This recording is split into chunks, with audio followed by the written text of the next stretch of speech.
Welcome to another episode of the Horror Vision Slasher Party. I'm Sean. I'm Missy. And Jessica Lacey, once again, thank you for joining us for the penultimate episode of Hell Motel. Thank you for having me. I'm excited about this one. Uh, how's the spa, babe? That's the best line in the whole episode. I was like, what now?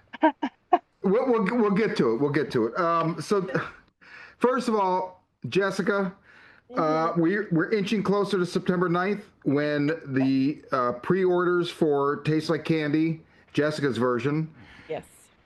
hits anywhere you can. Anywhere you can buy books. Anywhere you can buy books. And if you go to Amazon, I don't know if it's in all stores yet, if it's fully flowed in yet, but you can also pre-order Fatally Yours right now. Oh, no shit. Yes, Fatally Yours is Mother Dear renamed. There's no cover because there is no cover yet. But it's up, and I believe that is the real release date. It's May 2026.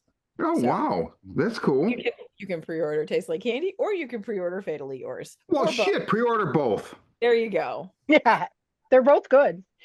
They are. I think they're fantastic. I would agree. I agree.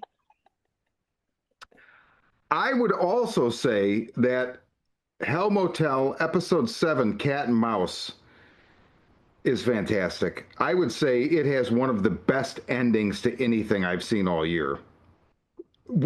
Man, we need to unpack this episode because this is like one of the weirdest episodes. It was just so odd. So It is odd. It's different than because now this is the third season of Slasher that I'm watching because I've completed season 3 Solstice and season 4 Flesh and Blood, and they definitely have a format, and they have deviated from their format. Okay, the pattern I have noticed and what I have watched is that usually episode 7, you find out who the killer is. Okay. And then episode 8 is wrap up. And this episode, I went into it expecting by the end we'd know who Baphomet B is, and by the end of this, we still don't. I mean, by like 5 minutes to the end, I still thought I was going to know. I was like, are you? I mean, oh my God, talk about. I had a feeling we weren't. I had a feeling that they were just going to leave us hanging, and I was right, and I don't like it. Oh, I loved it. I wish they had dropped both episodes to like at the same time. I think that would have. I don't know, this one and the one before, both of them, they ended, and I was like, no, I want more. I had the same feeling, but I'm glad they didn't drop the second one because I just feel like this ending was fucking amazing. Like, okay, so let's go through it. Oh man, I love that they. Okay, so Jessica, last episode, or maybe it was a couple episodes ago, you pointed out anytime, at some point around the third or fourth episode of the show, a pattern emerged, right? If whoever's flashbacks we're seeing, is going to die, right? They gonna die. And they fucking fooled us. Right. But they didn't just fool us with Andy's flashback. They also went out of their fucking way to paint Paige as the killer. She's so suspicious, but it's so fucking well written because, and really the first moment, the whole thing where they're like Floyd and Shirley are like, well, you can go through our stuff if we can go through yours. And when Paige is going through their stuff, the camera pans up and shows you the ceiling where we've already seen Floyd stash his Baphomet gear. And then we go, like they cut, above the panels and we see it. Then when they're going through Paige's stuff, the camera slowly starts to pan to the ceiling of her room and then it just stops. And I was like, what now? So then she just acts so fucking suspicious for about 60% of the episode. The other 60, she acts like she could not possibly be the fucking killer. I don't know. Help me unpack this, ladies, please, because I'm stunned. Through half of it, you're wondering if she's, I mean, and even Shirley calls it out that charming gal is an actress. Mm-hmm. But, all right, people are getting killed left and right, and you're going to go take a bath? Really? Well, but she's put in there, and the other thing is Shirley and Floyd. Nobody would not be suspicious. I mean, literally, at one point she says, "How's the spa, babe?" Like, Yeah. and she's like, "You've been through hell." Yeah. Haven't we all been through hell, Cheryl? I mean, like, what? Nobody would Super buy that. fucking creepy. They're so suspicious. They're so disingenuous. Oh my God, right back at you. Like everything. Yeah. It sounds like they're just so disingenuous. So that even further makes you think that she's guilty, because otherwise, how would she not be calling them out? Right, because they go out of their way to be exceedingly normal, and I mean, nobody is that normal. Not in that situation. I've got it on in the background, and I'm looking at the scene where they discover what's his name's body. The aftermath of the snowblower is just some legs and goo. Yep. But we never see a body or his face, so that also, like, maybe Sean's theory isn't so goofy. I went back to that theory and I'm like, hey, maybe. I don't know. I have no clue. I Right. don't know what's going on, and I love it. I have no idea. None whatsoever. There were moments in there where both Paige and Andy seemed genuinely surprised about certain things. And that, like, Mm-hmm. there was when Andy and Paige and Floyd are in the hallway, and Floyd is Baphomet, and he accuses Paige of being a killer, when Andy turns out of nowhere and is like, "What are you? You're the killer?" Yep. He's genuine, and not in an "I'm trying to act genuine" kind of way. And then in the end, when Paige beheads Floyd with the shovel, she seems genuine when she says, "What your wife saw in me, that was ambition." Mm-hmm. Potential. That was potential. Yeah, potential. I don't understand, if she'd been killing people, why she would have said that. She wouldn't have, right? Exactly. I mean, exactly. So is it a third person? Is it the freaking real estate agent come back? There's something real weird about the way that they talked about the Wi-Fi coming back on. Yeah. She made a comment about how Shirley and Floyd must have disabled it, but why would they turn it back on? And it was like, right. It was a weird conversation that popped out at me, just because of the way that it was clunky, the way that it came down. So it seemed like there was more to it. And literally the only other person I think we've seen on screen is the real estate agent. So unless it's her, I don't know what the hell's going on here. Well, so Kirsten brought up something. We're watching it again this evening, and I paused it to say, oh, oh, it was when they revealed the heart. I was like, I wonder if that's Portia's heart. And then it made me think back to our conversation last week here. And I paused and I was like, oh, because we had talked about it, but I was like, I don't think I told you. We realized when we were doing the show last week that the other Baphomet suit is Ruby and Portia's. And she's like, wait, what? I'm like, remember the first, and I ran that down for, the photo op where they chase her. And then Missy had remembered it was Ruby, I think, in the mask, right? Yeah, it was. She shows her face. She reveals herself. And then I was like, because I had been thinking maybe they hired a third person. And then Kirsten's like, well, what about the driver? I'm like, well, yeah, but he came back and he's dead. And she's like, yeah, but he came back. He died, but he could have still been the second Baphomet. Oh, that's true. Now, body type and just his general sensibility, it doesn't seem like it. But I don't know. The fact that shit was on the roof, and I wanted to go back and look at last week's episode, or whatever episode when he came in. I think that was last week. Yeah, last week. It was the week. Yeah, last week. Because no, it was the week before that. Yeah, they were tied up last week, so it would have been episode. This was 7 till 5 or 5. Yeah, 5. Because 6 was Guts and Glory. That was the Blake, the frat house massacre. Yeah, okay, yeah, you're right, you're right. So, I wanted to go back and see if there was any intimation that, like, where he had come from, but I already know there.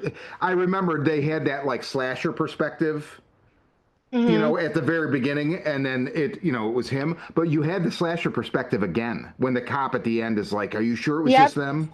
So, I don't know. Right. Somebody or something is definitely watching from the woods, like the way they shoot that. But I mean, it could either be a third party or at the very end when Floyd is dying, he dies in the circle. Yeah. Doing the incantation.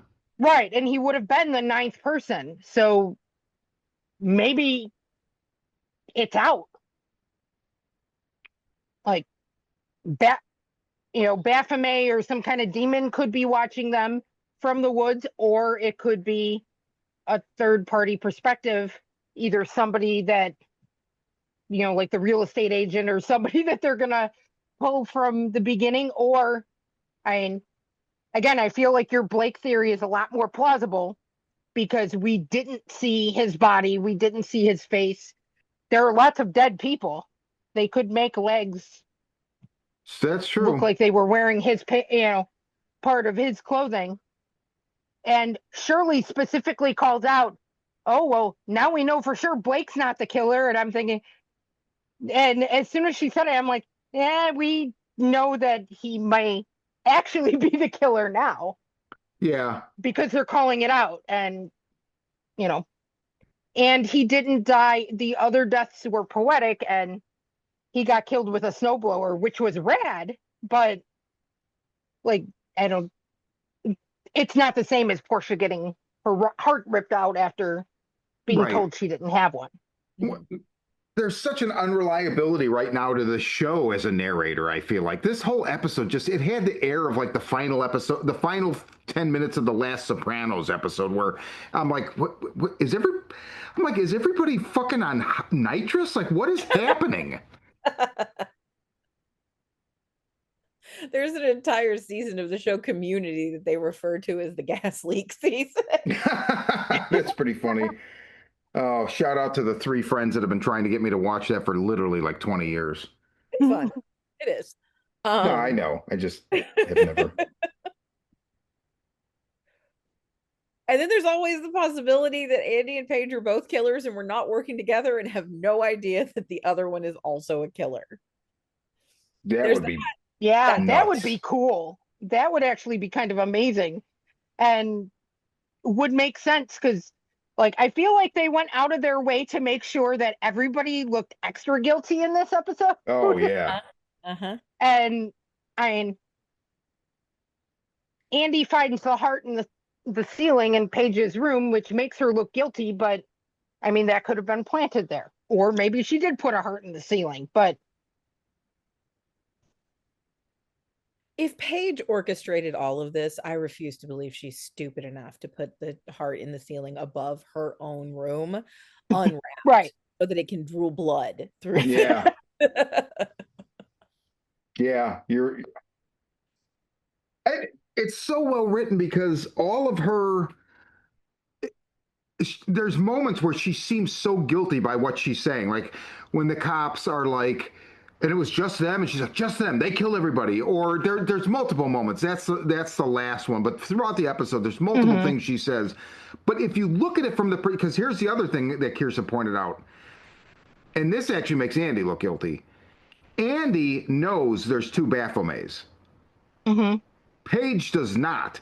So she, as a final girl, would be adamant they're the fucking killers. They killed everybody, and it's also why she would react the way she does in the hallway fight, because she gets like really vicious, and she gets some momentum. There's multiple things throughout this episode where it looks like suspicion, but if you take a step back and think about her perspective, it actually fits perfectly with her, being a victim. And then obviously when the internet goes back on and she finds that picture of Shirley and him at the satanic bookstore, which I'm gonna have to drop in there sometime just see, you know. It's a photo shoot with the book that they used to frame Andy. And it's not just like subtle, it's them. It's almost like a newborn photo shoot with that book. Yeah, right. But her reaction is like absolute, because there's nobody else there. She's not performing for anybody, right? And she just completely freaks. Mm-hmm. And she does call the cops, doesn't she? Although both of their phone calls to the police were fucking weird, right? Yeah. Because right. And then the other thing is, okay, so 2 people call 911, and hey, there's 9 people who have been massacred. There's body parts everywhere, right? It's going to take a long time to get there.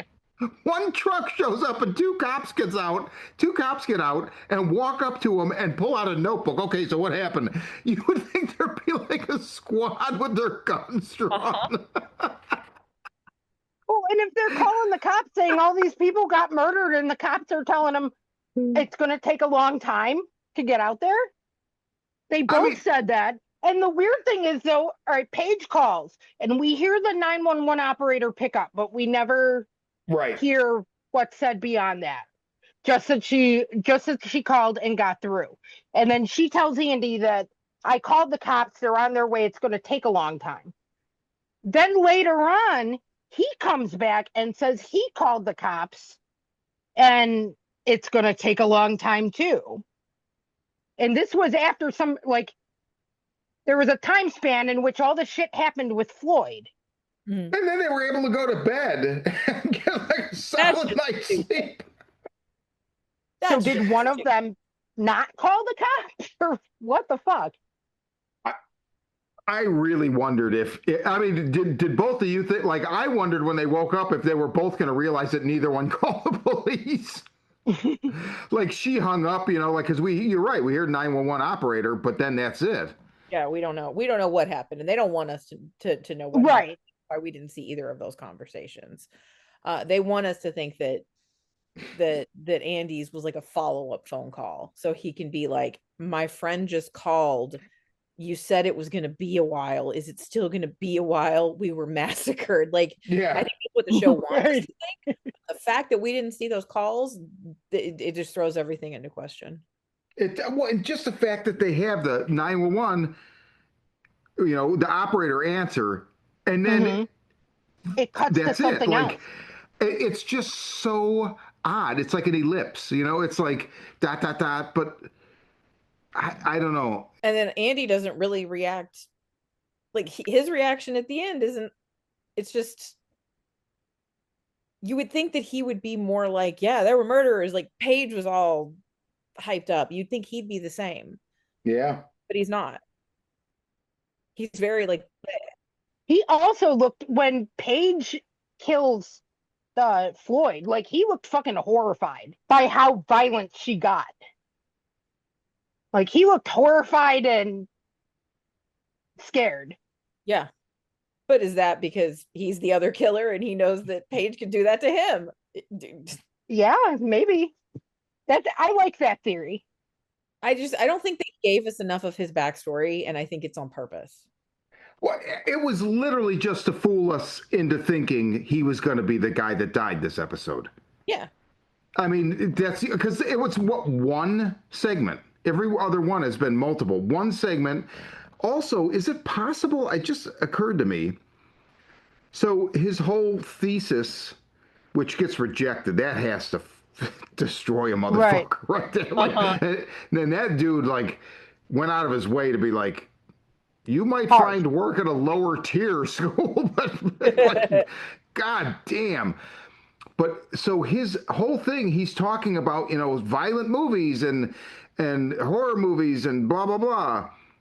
So he's aware of who Paige is. Now, we already know he's aware of who Paige is, but in the sense that everybody there knows who Paige is because, conceivably she's like a Jamie Lee Curtis from, what I mean? Like, not exactly that level, but maybe more like like a Neve Campbell from Scream. Yeah, or like an Ashley Lawrence or whatever. But I don't know. I'm thinking about it now. It's like I feel like maybe there's something there.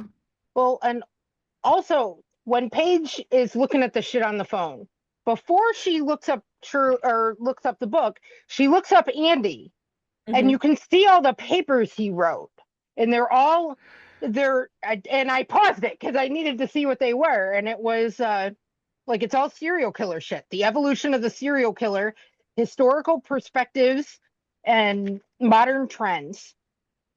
Psychology of the predator, understanding the mind of a serial killer, patterns of violence, the behavioral signatures of serial killers, and criminal profile techniques, studies of notorious serial killers.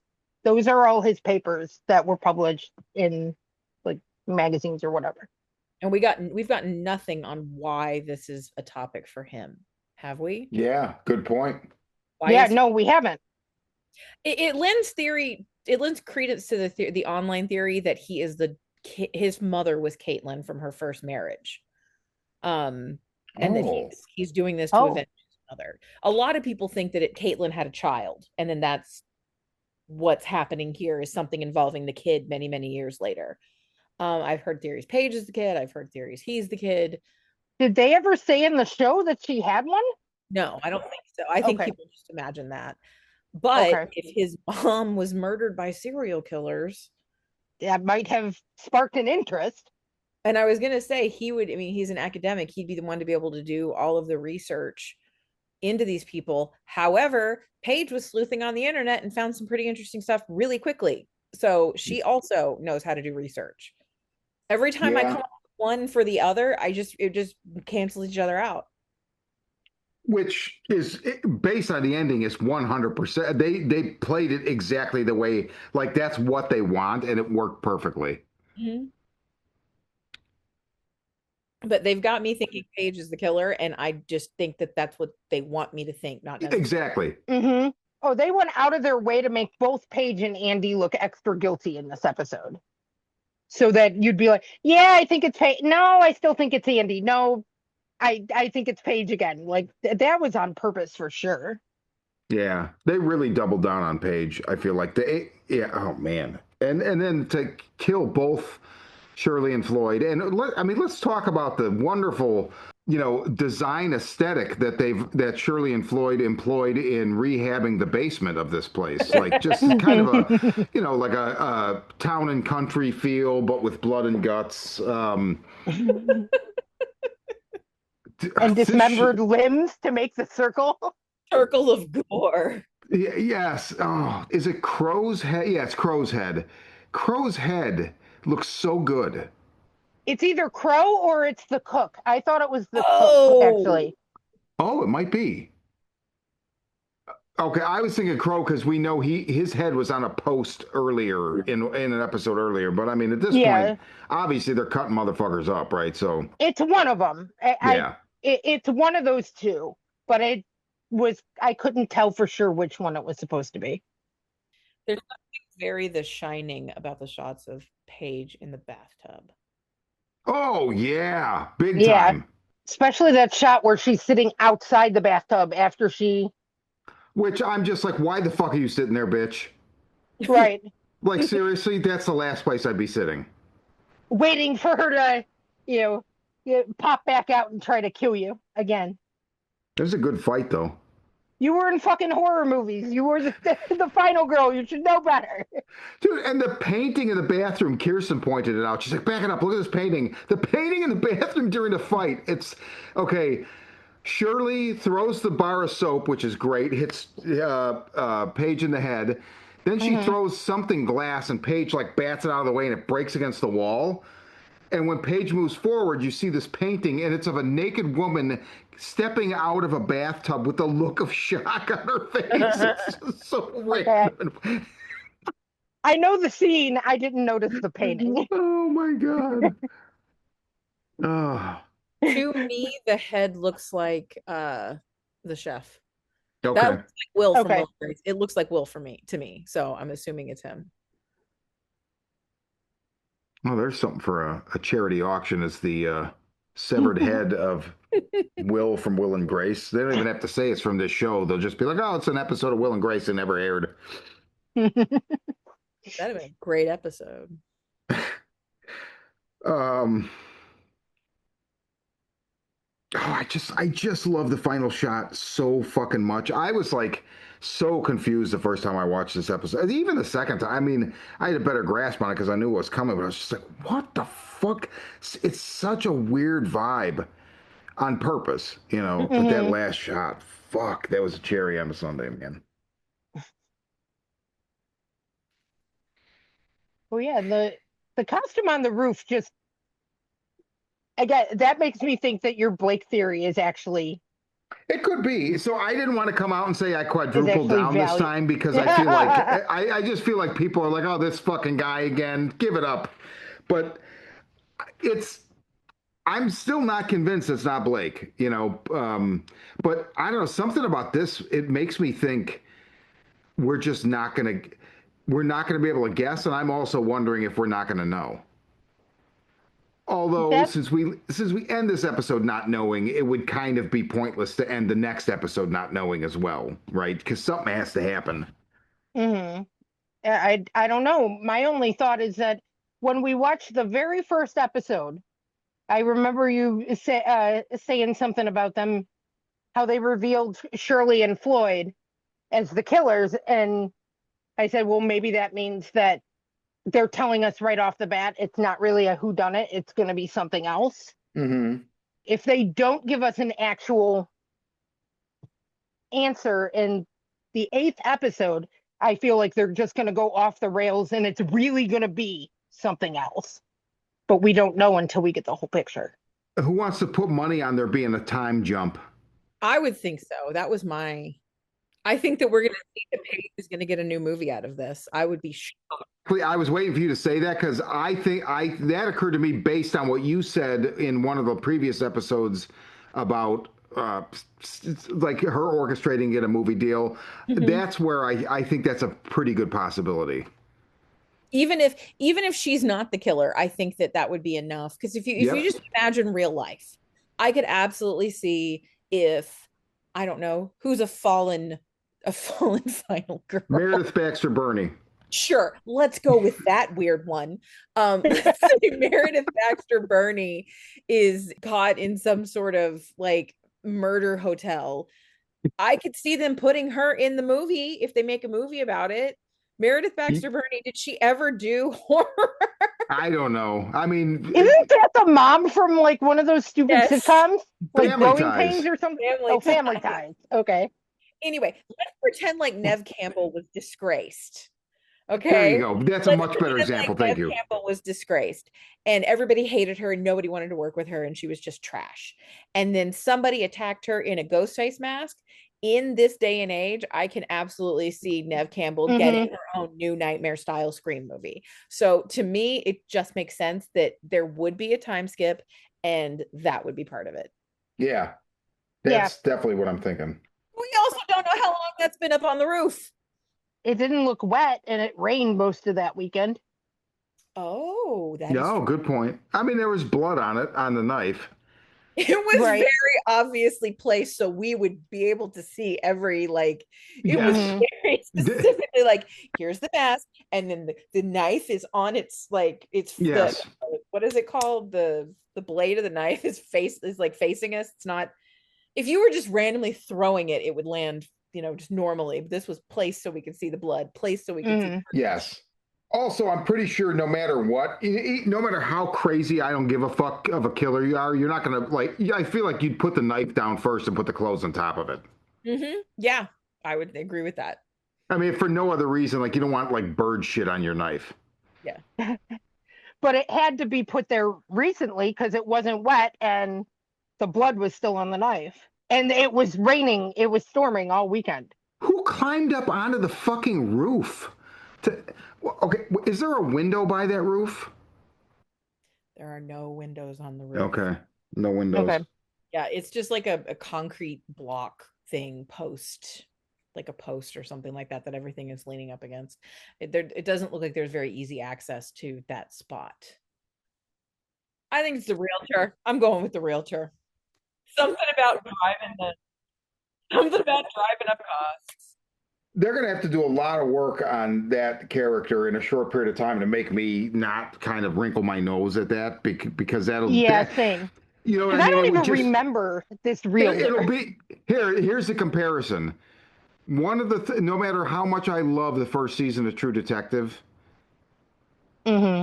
Jessica, have you seen the first season of True Detective? I have, but I remember nothing about it, but go right on ahead. Okay. Spoiler for anyone listening that hasn't, but really it doesn't matter because it's dumb. The fact that it's the guy that was cutting the fucking lawn is one of the stupidest fucking things. I'm just like, Right. really, really, because nobody would have ever guessed that because it's dumb, right? You know what I mean? Yes, Like, come on. I'm mostly joking when I say that. But it's as ridiculous. It could be. Yeah, I hope it's not that. They could make it work. I feel like. But like I said, they'd have to do the work because if it's just like, oh, by the way, Right. it's a realtor, I'm going to be like, okay, that's simply because nobody would have ever guessed that. Same. Because I love mysteries, but I hate the cheaty ones where you read the whole book and find out that it was the butler that you met once on page 30 and was never mentioned again. Yeah, I exactly. fucking Because hate that shit. you can see the writing. You know what I mean? It's like, yeah, you did that because nobody would guess it. That's fucking bullshit. So I mean, you have to give us all the pieces then that make it work, and it'll. I hope it's not that. I'll be really disappointed if it turns out to be that. I just want it to be clever. I think it's going to, man, this end, I can't get this ending out of my head. This is like, it really deeply affected me. Like, I think this episode's a masterclass in like understated, I, I don't even know what to fucking call it. It was just so well written and it it kind of rubbed me wrong a little bit, but like, but I'm wrong. Like it was doing its job, and it just, I don't know. This is not like most things. This is very. I don't even think this is like Flesh and Blood didn't do anything nearly. I feel like this is so. I don't know if high concept's the right term, but like high execution. Like they're really functioning Hmm. at a very high level right now, and it's a pleasure. And I just please stick the landing, please. Yeah, please Not stick the landing. Because not because I don't have faith in them, but because it's like at some point, you know, you fly so high, how the fuck do you land? right. And the other two seasons that I've watched so far have been very good, but I can see certain things they did wrong there that I feel like they've learned from and Mm-hmm. done a bit differently here. So I mean, they've got it open where if they time skip, they could kind of go anywhere with that last episode. Because honestly, it almost felt like they could have ended it here Oh yeah. and and I would have been happy with that. But I know we're getting another episode, so don't fuck it up. The way they wrapped it up here, they could have left it. They could have just. This could be the last episode. We never know if it is Paige or Andy or both of them working not together, but but both being killers, and we'd never know, and I'd be okay with it, especially with the way the last shot ended with the costume on the roof. But now we get this other episode, so stick the landing and don't fuck it up. Jessica, how would you feel about that if if it had ended with this episode? I think it would have been a fine ending. Okay. I want to know what happened. So I would have been a little disappointed, but I think it felt like a final episode. It did. It feels It like did. whatever comes next is going to be like an epilogue. Yeah. And that's kind of how the previous two seasons were. The eighth episode is like the whole wrap up, but we never got a reveal here. So I'm just really hoping that we do get some payoff off of Baphomet. You had me wanting that, Sean, because you wanted it mhm. so bad. Now I want it. I'm hoping there was something, and maybe that's part of the reason why this season is weird, because it's going to go that kind of supernatural. Yeah, maybe. Because they complete the ritual and somebody was watching for the woods. Maybe it's not a person. Yeah. Well, okay. So next week, last episode, we will be here to complete the circle, to tighten up the circle. This is the Horror Vision Slasher Party. I'm Sean. I'm Missy. And Jessica Lacey. Remember, folks, you can pre-order Tastes Like Candy, and now, what's the new name? Fatally Yours. Thank you. Go wherever books are sold. Yes, and thank you for having me, and I can't wait for next week. Yes. Oh yeah.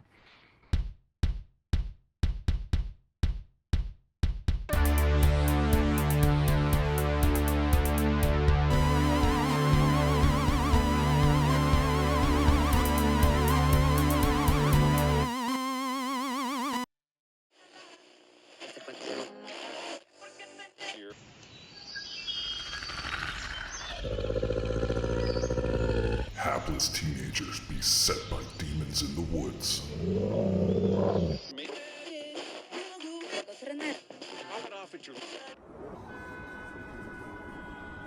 A strange new drug that turns art into murder.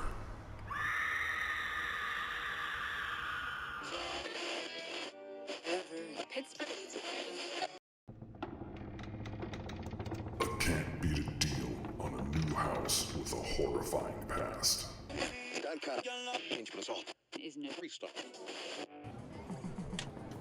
A video game that might usher in the apocalypse.